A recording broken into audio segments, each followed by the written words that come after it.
Welcome to Disrupt, Dominate, Delegate, the podcast for women who are done playing small and ready to take up all the damn space. I'm Brooke Norland, and I'm here to help you break the rules, own your expertise, and stop wasting time on the shit that doesn't serve you. We don't do business that fits into someone else's mold.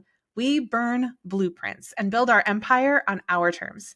So if you're ready to disrupt the status quo, dominate your industry, and finally delegate the tasks that are holding you back, you're in the right place. Let's get to work.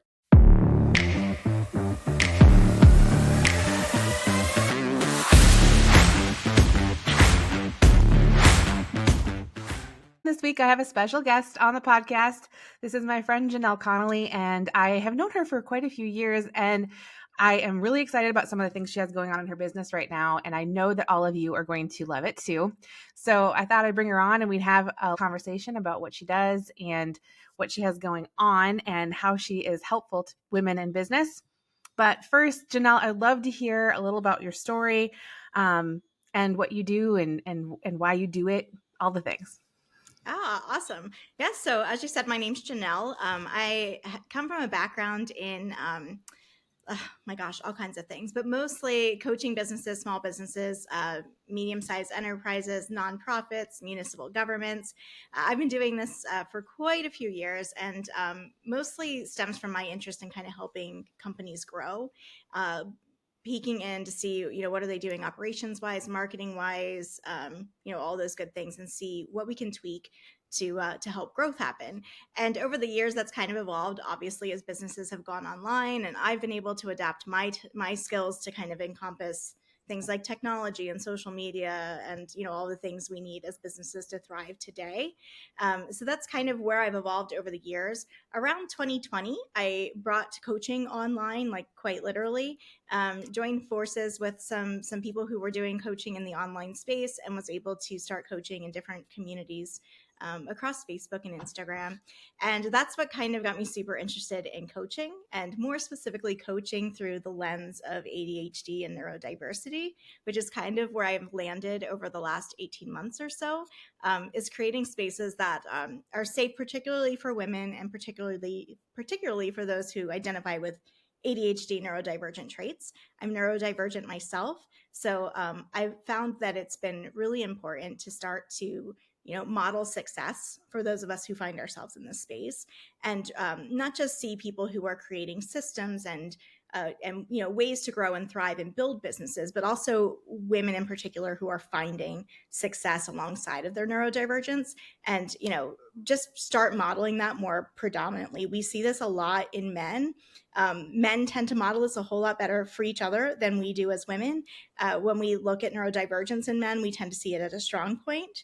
It's the whole, it's kind of stereotypical, but like, the autistic brilliant mind, or the overactive ADHD brilliant mind, we tend to see that a lot in a men's community when it comes to business, not so much in a women's community or those who identify as women. So I'm loving being in this space and finding great minds like yours to chat and bounce ideas off of. So yeah, I'm super excited.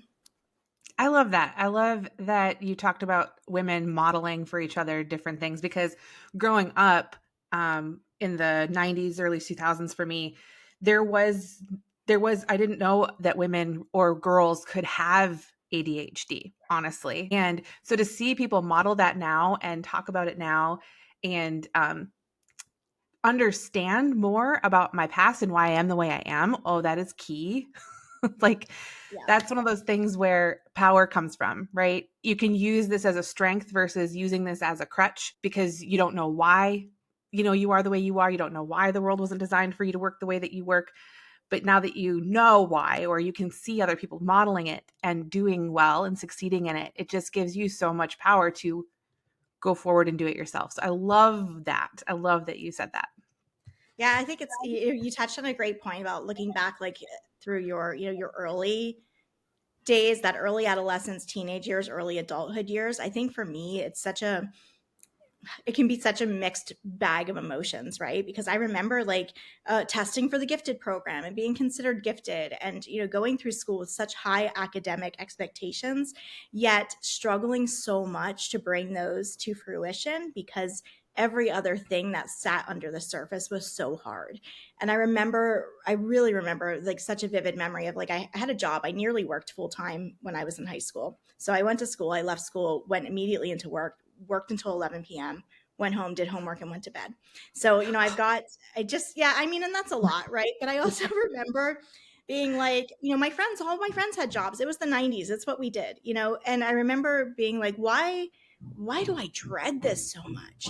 Like the executive actions of thinking about what I needed to do to get myself home from school and then into work, that mental process consumed my day. And I remember thinking like, there's no way my peers feel this way. There's no way. Like I knew then there was something very different about the way my brain processed those things. Yet there was no conversation because I did well in school when I applied myself. I was in all AP classes. I was out, well spoken and well read, and I did not fit the model of which they currently diagnose boys with. And I think that's the big thing. They looked at Mhm. girls and said, "How are we are we diagnosing girls the same way we're diagnosing boys?" And in that day, they were very much so. And to this day, still, it's still very much the model through which we view this. But I remember thinking like, there's kind of no help, right? There's nothing. I'm just bad at organization. I'm bad at getting places on time. I'm bad at doing all of these things, and that shaped how I went into my early 20s. But those strong points were the fact that I could thrive anywhere. I really dug my way into what I have as a life now. And I like truly mean that. Like, I literally, when I envision my 20s, my late 20s, my early 30s, it's me like clawing my way into the life I have now, but it's so shaping. So I love what you said about like, thinking about what childhood and early adolescence looks like. And, Yeah. wow. I know. I feel like it gives you really, like I said, it's a mixed bag of emotions. Sometimes it feels validating and good, and sometimes it's kind of sad and hard. And, but I think too, I didn't know what was going on with me until very recently. And, one thing for me as I got into adulthood was really hard was I couldn't understand why work in an office was so difficult for me. I Yes. couldn't understand why I couldn't, you're supposed to go to college, get a good job, climb the ladder, do the things. And I did it. And I got to this point where I was like, this is where I'm supposed to be happy. This is what I'm supposed to do that feels good. And it was a good job and all those things, but I was so miserable and I couldn't figure out why. I thought there was something wrong with me. And it was, I'm just not, my brain doesn't function that way. And that was never a thought. No one ever said anything to me. Well, maybe that's just not the way that you were designed to exist. What? Yeah. And that's why I think many of us, I can't remember the statistic, but a lot of neurodivergent people are entrepreneurs Oh because we yeah. have to design our lives in a way that in order for us to thrive. And then that's not to say you can't thrive in an office environment or things like that. It's just typically that's where we tend to lean is this entrepreneurial life. Yeah. Well, I think it's a great fit. And it's one of my favorite conversations around this is that, prior to the Industrial Revolution, these were strong points. Like it was a strong point to be, the head of your household and know how to do a million things quite well. You didn't specialize things, but it was good to be the Martha Stewarts of the world. I grew up like loving Martha Stewart, by the way. Like she's one of my heroes. I love her to this day. But just that general, like I could be good at anything and I'm not ashamed of it. And prior to the Industrial Revolution, when specialization really took hold, and the school system adapted to kind of develop that through a school system, we had the traits that were necessary for survival. Us, people like us, neurodivergent brains, especially those ADHD traits that tend to have such negative connotations, were the things that meant you survived, right? You had like the best running household. All of your kids had, sewn clothing and you fixed things. And it didn't cost you money because you were able to, fix whatever broke and you didn't have to go out and buy new things. All of those things were great traits that now, like, I think I told you this before. Like I've had conversation with folks who are like, I can't keep up with what you're doing anymore, or I can't believe you also know how to do that, and they scowl at you with like this look of like such dissatisfaction. And I'm like, yeah, but I know how to do it. Like, I literally just got off the phone with my car, with the guy fixing my car. And I'm like, one of the things that was instilled in me very young, and partly it's the way my brain works, partly it was my upbringing, was my dad saying, like, know enough about something to not get ripped off if someone else has to do it for you. And, I carry that with me to this day because it was something that did feed into my strengths, and, yours too, of like, Yeah. your brain works this way. You can do a whole lot of things. And if you don't know how, you'll figure it out. And those are survival traits. They've just been kind of smushed down and, made to be secondary to the way we're looking at atypical brains. Sorry, I Yeah. could go on. Clearly, I'm having a like down the rabbit hole moment here. I love that. Okay. I know we kind of touched on that a little while ago about the Industrial Revolution and how that has shaped the world, and it is not designed as well for neurodivergent brains. And that was kind of a moment. And I mean, yeah, we could go down some rabbit holes there for sure. um, but oh shoot, I lost my train of thought. And isn't that very neurodivergent to me? Um, but I love too that I did love something you said. What the heck was it? Oh, Janelle. It was that I love Martha Stewart, wasn't it? You know what it was? It was probably she's amazing. That was actually part of it. Yes. Okay. So you were talking about how, we're scowled at for having a lot of things that we can do. And maybe, I think the thing that keeps us from, there's so many things that keep us from embracing that. And one is, like you said, you've got people that look at you like you're doing another thing. You're picking up another hobby. You're trying another, you've got another service you can provide as a business owner. I mean, like you said, how do I keep up with you? I don't know what you're doing. But it's also this world that we've grown up in with social media now, where we're supposed to niche down into something, and it never has ever felt right to me. And it's not because it doesn't help like algorithm wise, or it's not smart business wise or whatever, but I literally cannot niche my brain into a hole. I have to be big and more and something that's not one thing. Yeah. And imagine like hearing that. So then this is why I love like coaching through this lens, like bringing it into marketing, bringing it into operations, productivity, coaching, all of those things. Because imagine now, not only did we hear this in early childhood, well, none of us know what's going on with our brains, but now even as adults, when we're starting to feel like, okay, yeah, I identify with some of these things people are talking about, but now you still have coaching that's saying, niche down, make sure you're doing this, make sure you're not doing this, create content on a schedule, block your time. And myself, I'm like, this is insanity. It's not how my brain works. If I tried to time block, it wouldn't get done. And if I tried to niche down, I literally would freeze because I wouldn't know what to talk about. So I think Mhm. creating spaces and like translating this into like, it's not just coaching for ADHD people. It is coaching through that lens and literally putting your brain in that same space and knowing not only that certain things fit better, but also like helping people filter out for themselves what will work and what won't. It's huge because Mhm. we can't continue to tell everyone that success looks like a certain thing and the steps to success look like a certain thing, because it's where so many women, and I keep saying women because I think it's important. So many Yep. women find themselves in spaces where they're playing small, they're downplaying their talents, they're not bringing everything to the table that they do know how to do, because God forbid you do more than one thing. God forbid you're not niching down on Instagram. All of these things like that has become the standard advice because it's worked for a few people, doesn't work for the majority of us. It just doesn't. So Right. I don't know. I have Yeah. thoughts. There's so we may have to rabbit hole one of these topics sometime on another episode, but I know. I I would really love to hear about the program that you developed, and that you are working with neurodivergent people in accessing coaching. This was so, when you mentioned this to me, I was really excited about it. And I would love to, if you could just walk us through what it is and why we have this available. Yeah, yeah, I'd love to. Thanks. So Mhm. it's a full length course. It's called All Brains Are Good Brains.